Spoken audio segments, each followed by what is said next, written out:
তো আজকে আমরা চলে এসেছি ক্রোমাতে। আর আমার আইব্রোজগুলো দেখে কেউ ভয় পেয়ে যেও না। এখান থেকে আকাশ নিল ওর জন্য একটা এয়ারপডস। এরপর আমরা চলে এসেছি হচ্ছে ভিক্টোরিয়া জাংশনে। এরপর আমরা দেখলাম এখানে লাইভ বিস্কিটস বানানো।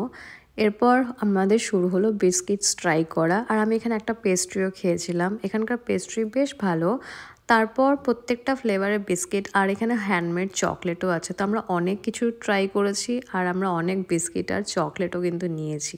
আর এত বিস্কিট আর চকলেট খেয়েও কিন্তু আমার মন ভরেনি। আমি একটা লাস্টে আইসক্রিমও নিয়েছি বাস্কিন রবিন্স থেকে। তারপর আমরা চলে এসেছি অ্যাক্রোপলিস মলে। আর এখানে ও ঘড়ি ট্রাই করছে। এখন যে ঘড়িগুলো ও ট্রাই করছে সেগুলো হচ্ছে টিসর্টের। আর ওই একই শোরুমে র্যাডোরও ছিল কালেকশন। তো আমরা সেখানে চলে এসেছি। তো অনেক ঘড়ি ট্রাই করার পরে লাস্টে ও যেটা নিয়েছে সেটা হচ্ছে টিসর্টের PRX মডেলটা, ভীষণ সুন্দর দেখতে। এরপর আমরা চলে এসেছি আমিনিয়াতে। আর বাড়ির জন্য রাতের খাবার সবার জন্য প্যাক করে নিয়ে চলে এসেছি। দেখা হচ্ছে পরের